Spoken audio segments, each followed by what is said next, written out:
I'm Carole Robinson, and welcome to this edition of County Happenings, where we find out what's happening in the county from our county mayor, Rogers Anderson. How are you today? I am still exhausted, haven't recovered from the fair yet. How are you? Well, I could kind of get that. We had a great fair. We had to fight rain for actually 4 days. Yeah. And then we had a day or two where... Which is beautiful. Oh, yes. But we had a day or two during that period of time, and it might be raining Brentwood or Nashville, and it was clear as a bell out at the Ag Center. It's good. I guess nowadays people have those smartphones that have the radar, so that they don't have. I didn't necessarily see that a lot of people were staying home because of it may have been raining in Brentwood. They could tell it wasn't raining at the Well, Ag we Center. know it affects. Well, there's 2 or 3 things of it. The weather is always an indicator of Right. any outdoor event. I don't care what you're doing, even cooking hamburgers on your back Right. porch. But weather does play a significant role. But as far as attendance, and again, I don't have all the numbers calculated as yet, but I think our attendance was maybe a little bit under what we've had over the last year or two, only because of the weather. But those people that came, if they couldn't get there because of the rain one other day, They came another day. They came another day. Yeah. And on the 13th of August was Saturday. The 12th of August, from 6 o'clock until midnight, there was very few places to park. Yeah, it was amazing. Amazing. And To see them. in the off season, we'd added some parking places up on the upper deck, about 275, 300 new parking places, and all those were taken. We were over in the Berry Field. All of those were taken, and we began to wonder, now what? Yeah. But now the traffic, getting to and from the fairgrounds off of I-65 north and south across Paytonsville Road, with the state doing the improvements to the bridge, it moved them on, and it was just a matter of getting them off the long lane into a parking place. And it was fine, except that twice when I came in, there were vehicles. One was a truck that had tractor trailer had broken down right in front of that gas station there, and so they had only one lane. You get off the interstate on either way, and you had to merge into that one lane. But I'm telling you, people, for the most part, were they just did every other one. Every other one, you let you come in, so you never really stopped moving. So, as you know, a fair cannot be put on without all of your many, many volunteers. And I've heard numbers, and again, I haven't seen the final list, but anywhere from 16 to 1,800 people in our county and surrounding counties came in and offered to work, or did work, for 2 to 3, 4 hours, sometimes all day. This year, we had Ravenwood, Centennial, and Page out there working, doing a particular job for the entire fair. And without those schools, and we write a check to them, to their organizations, like Centennial Band, Page High Band, and I forget which one of the Ravenwood, that those 3 schools get a check from the county that goes to that organization for their work. Centennial has done the parking for us since day one. It is the hardest, nastiest, longest job Lord, that you yes. could have. But I hear Especially from this, some of these people that are standing on some of those parking lots, there's just no shade. no shade. And they are standing out there. But it's interesting, over the years I've heard the parents and the children talk about the camaraderie they develop out of that, and the team concept, and even the parents. You get to know your team child, the member of that. And the same thing was said about Paige. I heard a lot of the parents say, well, I didn't know you lived over there, or you go to church where, and those types of conversations.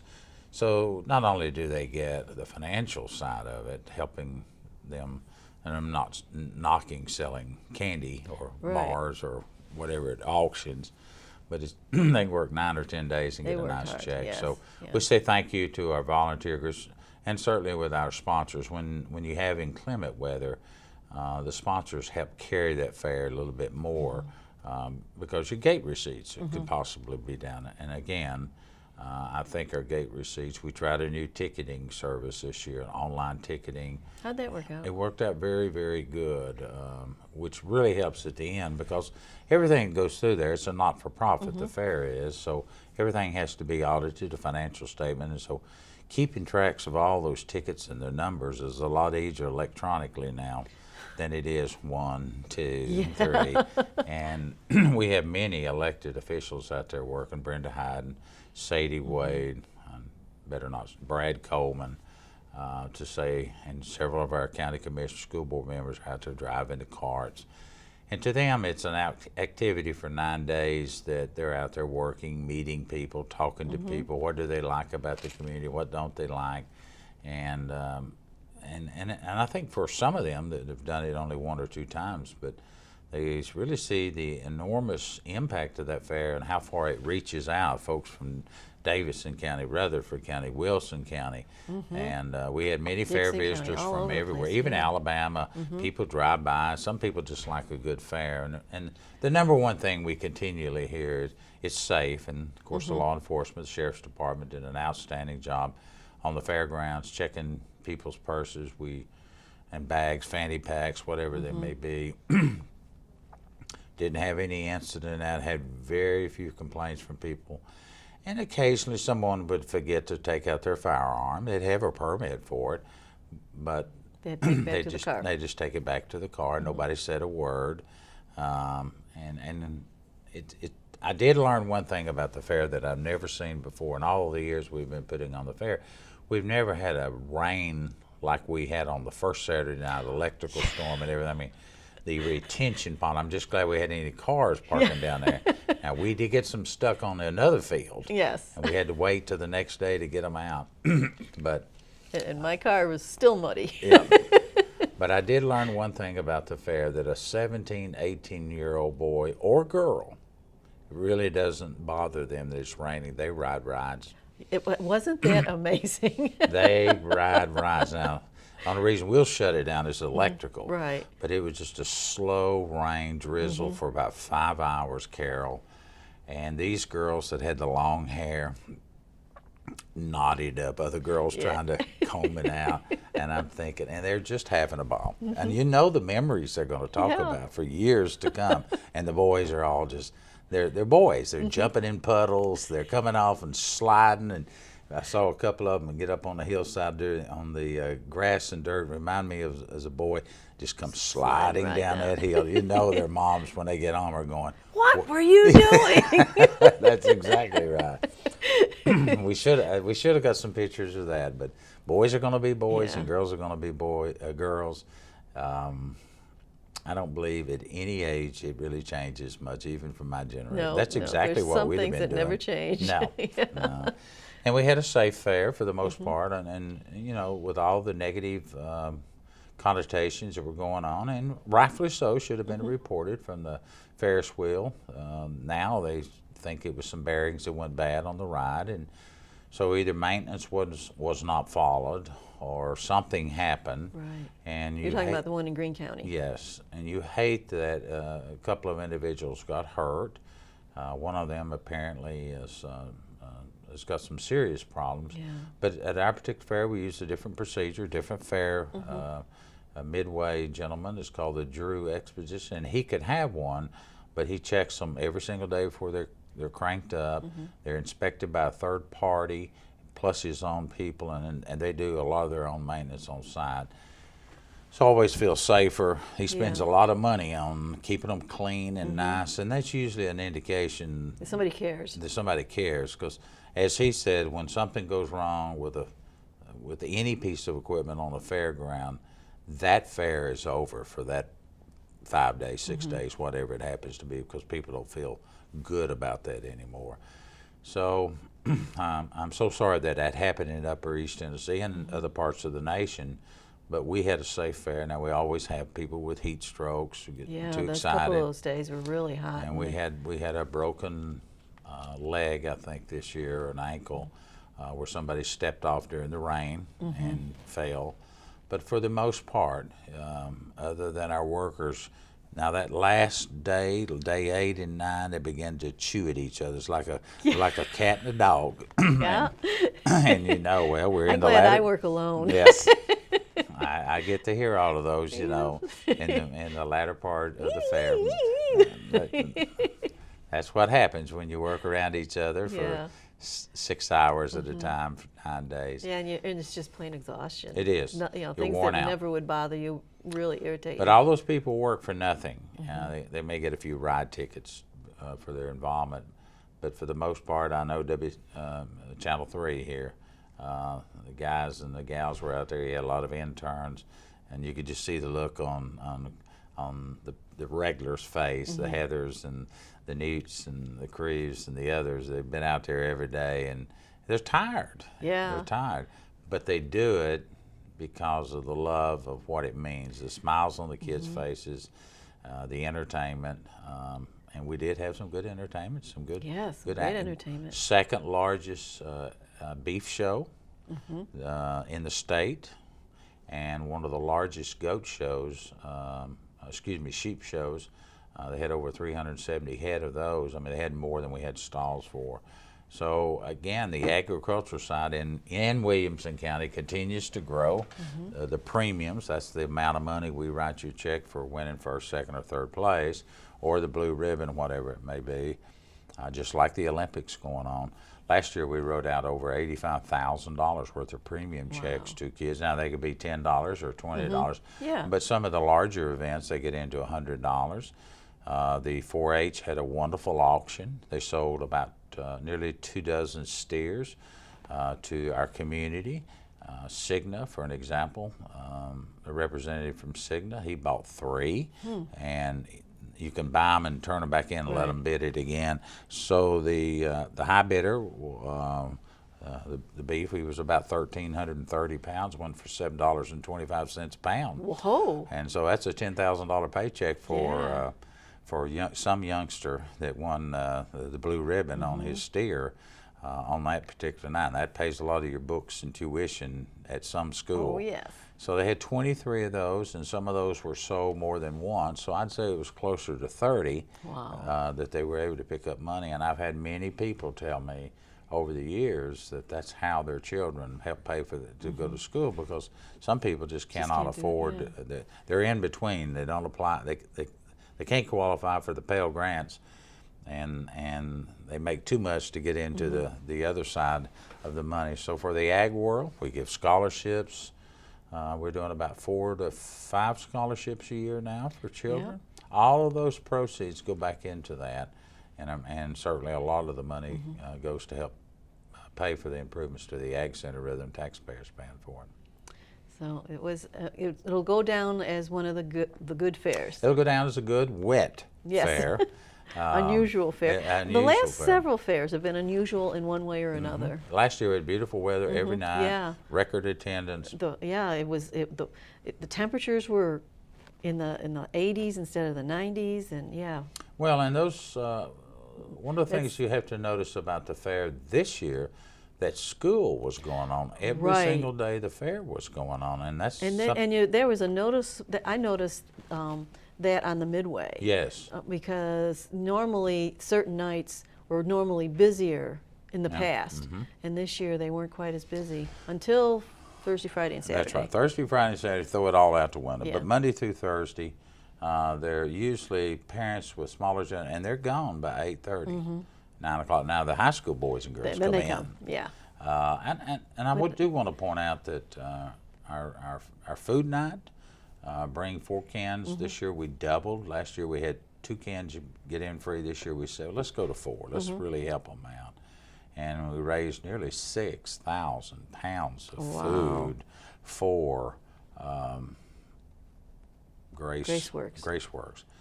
And they tell me, they being the people that work there, it's one of the largest events they have. Almost 6,000 pounds. That's almost 3 tons of canned goods. And this year, and that's got to be shipped. That's got to be picked up and moved. The Graceworks, they do it all. They They're provide the amazing bags. I mean, we're willing to do that, give up the gate receipts for them, and that's something we should be doing back in our community. But they had boxes. They didn't bring enough boxes. They had to go back and get more. Then they had to go back and get the second truck. And for this year, I thought was whoever, I don't know which one of the members on the fair board came up with it. When you're going to their organization, to their food pantry, food stamps are accepted there for canned goods, but many items are not.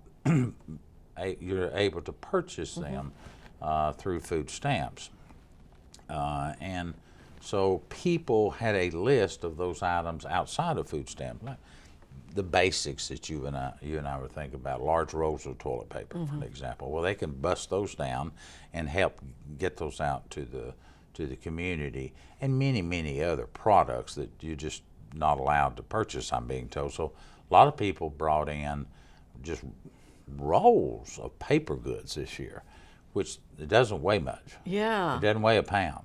4 cans will get a pound easily, or more like 3 and 4 pounds. So most goods are 12 ounce. Very few people come in with tuna cans. Right. And most of them were, a lot of items.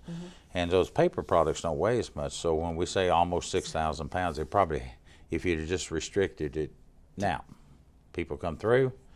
Some had only 2, some brought 6. We didn't say no not to get in the fair. And the idea was, they're helping Graceworks. that's right, helping a and community. Some people just do what they can do. That some do what they can do. And some of those are going to be recipients of those. Absolutely. And we even on the night we had that contribution to get into the fair, the next 2 and 3 nights people still brought, knowing they weren't going to get in free, but they still just wanted to participate. Wow. So we had a whole nother basket at the end of the fair. We're thinking, all right, we got to get them back over here and get these extra food products, which just tells you that people do care about our community, and we hear it all the time. The generosity, the philanthropy, being a philanthropist. Philanthropic? Thank you. I made a grammatical mistake. Yes. It's just amazing in our community. Just amazing. Yeah, it really is. It really is. It's not many places like this in that aspect. So, and then school started. School started. The day of the fair opened. Sure did. Talked to Dr. Looney, talked to Jason Golden. Both of those men are telling me school's going very well this year. We had a little incident over in the Page community, had a gas leak, and I had to run them out for the day till they could find out what that was. But that was fixed, and kids went back to school the following school day. The numbers are up, and of course you've been around like I have. Real numbers aren't until Labor Day, day after Labor Day, because many school systems still honor don't go back to school before Labor Day. Not in this county. No, we're going back closer to Memorial Day. We're just about a year-round school. Yeah. I don't care what anybody says. Just about. It's just a matter of the breaks. But I do know Dr. Looney and Jason Golden both have expressed to me, if you're watching this show, you're interested in employment, they still need bus drivers. They still need teachers' aides in a lot of these schools. So if you're interested in that, go to the school website, and you can find employment. You do have to go through some screening, but outside of that, I think school's going just fine this year. There's few classes with a few more kids than what they thought, and a lot less, but not many less. Most, and we've got portables back. A couple new schools open. 3. Nolensville opened a high school and a middle and an elementary. And we've got portables this year at Page, Brentwood, and it seemed like there was another school too. New school the dirt is being pushed. I think the foundation is being laid as we talk out off from Kreitz Lane in Thompson Station area. And I have been informed they're looking for land for Brentwood, and they're looking for land for another elementary school down in the south part of the county. So there's 44 schools, 43 45 schools now. If you call a K-8 one school or 2 schools, the 44 or 45. Recently I heard Dr. Looney indicate in the next 10 years, 1 decade, we will have 10,000 more students. We'll have a school on every corner right next to the churches. That's just about. So we're averaging well over 1,000 children a year, so that's a pretty good number. This year's 18. Last year was nearly 1,500. The year before that's about 1,250. So we're averaging 1,000 new children a year that are more than the ones that graduate. Because I can't keep up with how many high schools we have now. I think there's 9, maybe. I'd hate to sit here and add them up, but you know, each one of those classes are going to have anywhere from 225 kids to 500 or 600, in their graduating class. So school's off and running, and we're trying to figure out ways to pay for all this, which leads us into the next thing. Yes.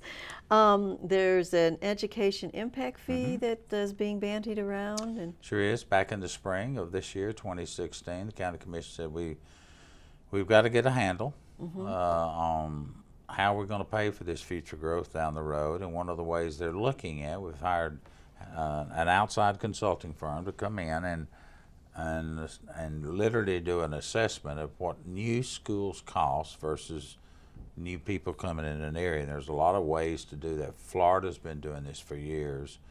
Many of the states up north have been doing them for years, trying to come up with a cost that doesn't burden the existing taxpayers. And that's the important thing here. Right. As you know, we had to raise taxes this year, and nobody likes to do that, but you have to pay your bills, and you have to pay for your, not currently, nearly 74% of all funding goes directly back to schools. So the landfill and the jails and the court systems and all the other things that go on are funded on about 25 cents of the $1. The rest of it goes to public education. So that model's not sustainable. Even with because at one time it was 60%. It just keeps going up. Well, that's including debt too. The actual operational is about 65%, and then the debt side's about 9 cents. But you have to pay your bills. You build a house, you have to pay for it. So you only got 2 or 3 ways. One is start saying no, or 2, start cutting out programs and when you're on the 25%, it won't. 25% of your budget is all of these items. You can't cut a little there to shift it over, and we need law enforcement. We need all, especially in a growing community. In a growing community, so it's a balancing act. I remind people of that. Not everybody's happy with it. I'm not happy with it, but you have to do what you can do. So we are looking at 2 types of new fees to see if they would help us on existing development that comes into our community. One is the educational. We would, you can make determinations. This consultant has met with us a couple of times. We probably will have some answers by the first of the year. And what does it actually cost to educate a child? And how would it be assessed? Would it be assessed on new construction? It would be at the time of the building permit, either through an individual. So what about somebody sells their house? We have no children now in school, and we sell it to a house, a family of 6. You can't do that. You have to do it on. You're already paying property taxes, and you got privilege taxes. So all you can do, they tell us, is on the new development that comes to your town. Now that could be apartments. That's inside and outside the. So you can do it on apartments because they don't. And I mean, the apartment people, the owner of the apartments pays property taxes, but the people that live there. But you could do it on the number of rooms that they're building. So there are many ways. We'll get a lot of pushback on that. I'm sure, yeah. The development community, the home builders. Houses are going to go up then. The houses are going to, because they're not going to pay it without passing it on to the new buyer. Now, the good side about it is if they raise those costs of your home, of a new home, then the existing homes will eventually float up. And remember the ship and the tide concept. So the new homes will automatically get a little boost on that. But it's not designed for new for existing homeowners. It's designed for new people moving into the area.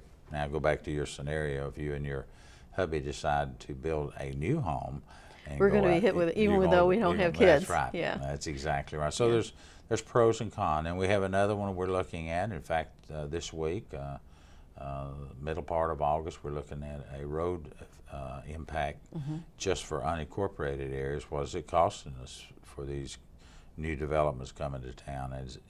Instead of existing taxpayers paying for it, and we do have a privilege tax, but we don't have anything on the roads, and our roads. And then now they're really, I mean, it's more than just an annoyance now for a lot of people. It is. And so I think you and I have talked since the Highway Commission met. We did vote. The Highway Board have voted on it. We'll have some public meetings on those. But to improve our roads, so over the next 5 to 6 years, we're going to be looking to spend nearly $25 million on the following unincorporated roads. We can't take money out of the unincorporated area and spend it into the cities, but we're looking at Arno Road, Carruthers Road, Linwood Way, and Sneed Road, and I may have forgot one. There was one other, and I can't. I know. And looking at those roads for fixing intersections, fixing traffic, signalization, the things we can do really, really quick, turn lanes, and things like that. But ultimately, those roads, the width has got to be added in order to really to handle the volume. So take Arno Road from Highway 96 all the way out to 840. Initially, you were starting from a page trying to address some of those concerns, but knowing you got to take it all the way out to the interstate, and the same thing for Highway 96. So those things are in the hopper. If you're watching this, there'll be public meetings out there. If you're interested in that, please go and attend. We've had several meetings with the developers and home builders, letting them know this is coming down the pipe. Build the houses further off the road, because otherwise we're going to be cutting into the. Does make a difference. It does make a difference. So, you know, when you think about Williamson County and their growth over the next 20 years, 25 years, we're supposed to double by 2040. Yeah.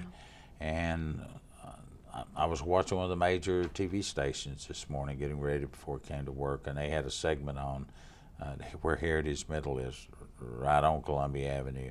And I think the whole time the reporter was reporting, I saw one school bus move ever so slightly, just trying to get up to the school to let the kids off. So. Yeah, it's got to be a problem even getting school started on time. If a bus gets caught in traffic, there's nothing you can do. You got 60 kids that aren't in the school. And you're not going to double up on the buses going back out and pick them up. No. That's why we need more drivers, because they can't get them in and get them out. Right. And of course, Columbia Avenue is a state road, and it goes through the heart of Franklin, Thompson Station, and right on down to Spring Hill in our respective areas. So it's a mess. It's a mess, and I know that we're all trying to work through this, but there is no easy solution.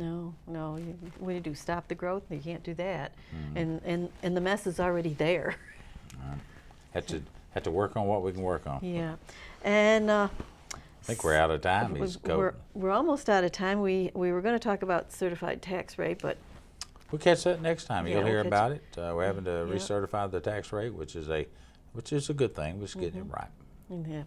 So we're going to get it right and get out of your way. Thank you for watching us, and we'll see you next time.